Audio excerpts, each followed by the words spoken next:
Yes, sir. We are back with another edition of Fast Break Bets presented by BettingPros.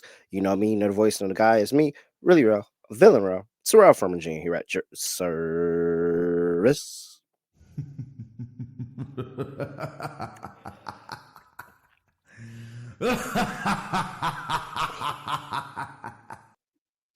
All right. So it was very close to being a horrible day, but thank you, 12. Thank you for getting it together, 12.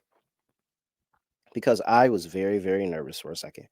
John Morant was not looking good to go over his points, rebounds, and assists in the first half.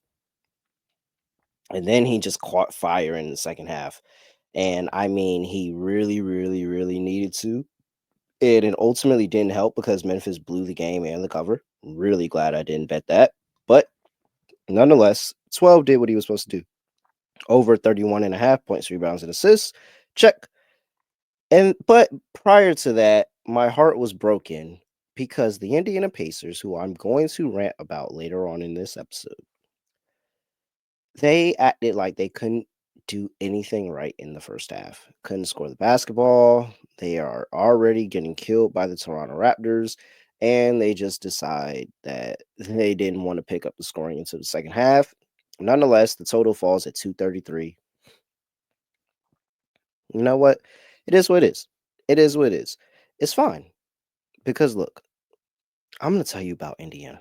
I'm gonna tell you about Indiana. But before I tell you about Indiana, I just want to make sure that I remind everybody, that you absolutely should be going and tracking all of your bets and getting all of your data, your research, the systems, and player prop picks and all of that from the Betting Pros app. That's what you should be 100% doing. You can go there, you can find the best bets of the day from me and other analysts. You can actually go in there and search my name and see what I'm betting on the day. Just right there. You can see what I'm doing right there in the app. And hey, you can tail it, fade it with the power of a button right there. Really, really proud of what the team has done with this app here, man. I love using it and I'm locked in on it every day. It's a part of my handicap. So go over there, make sure you get the Betting Pros app wherever you get your apps in the App Store, Google Play Store, whatever store. And hey, go start tracking your bets in one place. Go get the prop bet cheat sheet, have all of that stuff. Start becoming a better with the Betting Pros app. You can do that right there. All right, back to the Indiana rant because this is an unserious basketball team. Like I just man, I don't want Rick Carlisle to get fired because I would just hate for somebody to come to Indiana and be competent because then maybe they would play some shred of defense, some absolute shred of defense if another coach came in there. I mean, there's probably a coach that's sitting on somebody's bench or sitting on the couch wondering about the next opportunity that they could have to coach an NBA team. And guys like Rick Carlisle are just stealing opportunities, man, just taking opportunities away. I am so ready to go back to the well fading this Pacers team. So ready to go back to the well doing it. And actually, I'm going to do it. I'm going to do it. So I have a play on the side and the total of the Indiana Pacers going on the road in a back to back to play the Brooklyn Nets. Nets are catching 2.5 at home. Total sitting at 227.5. I absolutely love fading the Pacers here. Let's look at the ATS numbers.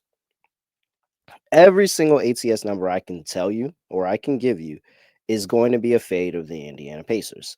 The Indiana Pacers in their last 5 games are 0-5 ATS. They are matter of fact, I don't even want let's open this up. I just want the entire season. I want you to see the entire season of how unserious of a basketball team Indiana has been. For a team that was a playoff team and in the I cannot believe this team was in the Eastern Conference Finals last year. Oh my gosh, I cannot believe the East let this team make the Eastern Conference Finals, man. Okay. 7 of 15 ATS. That is what the Indiana Pacers are this season. 7-15 ATS. They are actually 1-5 ATS as a road favorite. They are 1-2 ATS on the second leg of a back-to-back. They are 1-4 ATS when they have a rest disadvantage against any team. Going up against the Brooklyn Nets, who actually are a really, really good first half team, by the way. And I think we need to actually start riding and playing that more. And so I'm going to start doing it tonight because if you look at the first half stats for the Indiana Pacers, it's not any better. Indiana Pacers are 7-14-1 in the first half, 1-4-1 as a road favorite. So actually, I guess that is kind of slightly better. 0-3 in the first half on the second leg of a back to back. 0-5 in the first half when they have a rest disadvantage. Going up against the Brooklyn Nets, who are 15-7 in the first half this season. That's really, really good. 15-7 in the first half this season. They're 5-1 as a home dog in the first half. I think this is a good spot where, hey, the numbers say Nets first half here. You look at what the Nets are putting out on the court, and they seem to be retooling and getting a lot of their guys back. Claxton has been back in the lineup, and he's been playing well for them.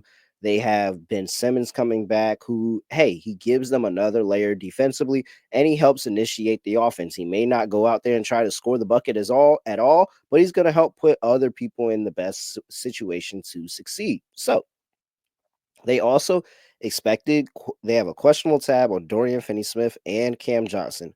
I think both of those are really, really good players to have back. If they don't, I'm probably still gonna play it just because I want to fade the Pacers. I'm sorry. If you want to wait to see if Cam Johnson and Dorian Finney-Smith are back, then I understand and definitely wait and get that confirmation. But I'm just gonna hope that they're back, and even if they're not, I'm just gonna say the Pacers are bad enough to give this up to anybody, man. I'm over it. I'm completely over this Pacers team, and I'm ready to just completely full fledged fade them. So we're gonna take the Brooklyn Nets, and we're gonna take the Brooklyn Nets in the first half. You can you can't really get a first half spread right now, but I can bet them on the first half money line at ESPN bet at even money. I'm going to go ahead and do that and just say that the Brooklyn Nets just win the first half. When you're probably really, really taking in this podcast, in case you're just like one of the crazy night owls like me that are just up in the middle of the night and you're listening to this literally like an hour or less after I drop it, then you probably don't have the number. But everybody else, when you're listening, you probably should have more first half numbers. Take the spread, take the money line. I just like the Brooklyn Nets to go ahead and get this done in the first half.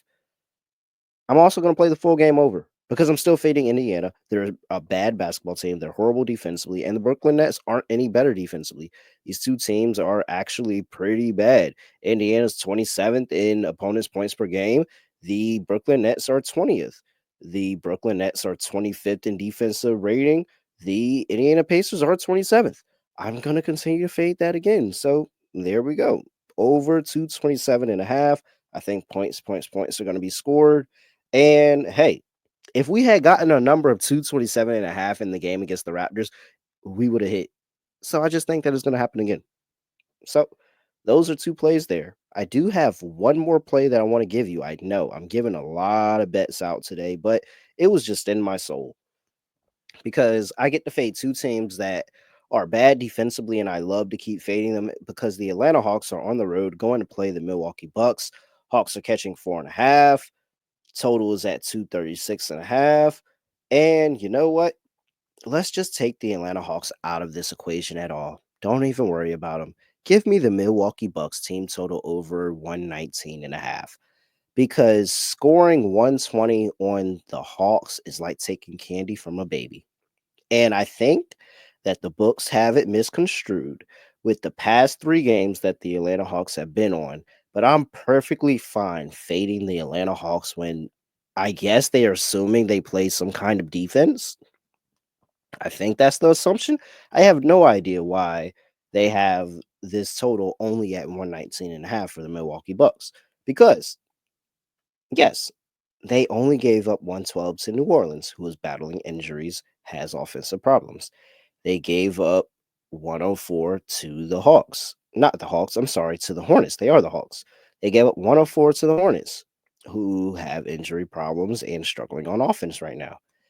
They gave up 101 to the Cleveland Cavaliers. That is a great showing because the Cavs are a great offense. However, that was on the second game of a back to back series. First game, they gave up 124. Game before that, they gave up 129 to Dallas, who was on the second leg of a back to back. I'm fading this team.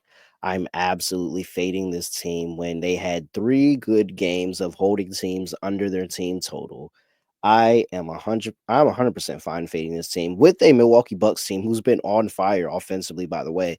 Listen to their last 5 games. 128 versus the Pistons, 124 versus the Wizards, 106 against Miami. They had 125 against the Hornets, and they had 129 against the Pacers. I think that the Milwaukee Bucks are going to be able to score. We've seen this series go over plenty of times in the head to head. Milwaukee's been able to put up points plenty of times against the Atlanta Hawks. I think this is no different. I like the Milwaukee Bucks here. Team total over 119.5. Let's add that with the Brooklyn Nets first half, even money on the money line. And we have the team. No, I'm sorry. The Nets and Pacers over 227.5. Those are the 3 plays. Nets and Pacers over 227.5. Brooklyn Nets first half, even money. And the Milwaukee Bucks team total over 119.5. With that, I'm at really real underscore underscore. Make sure you give us a follow on X and TikTok at Betting Pros, at Betting Pros NFL on Instagram, and youtube.com/slash Betting Pros, where you can subscribe and you can comment on any fast break bets video. Give us a like as well, and you will have an opportunity to win a Tyler Hero signed jersey. Tyler Hero, come on. I mean, who wouldn't want a Tyler Hero signed jersey? So take the opportunity, just take a second, subscribe to the podcast, subscribe to Betting Pros, drop a comment under the podcast, and you will have an opportunity to win that jersey at the end of the month. So, with that, that's it. I really don't have anything else. Nothing else to say, nothing else to do. No other way of ending the podcast. Just gonna end it like this. We are out of here.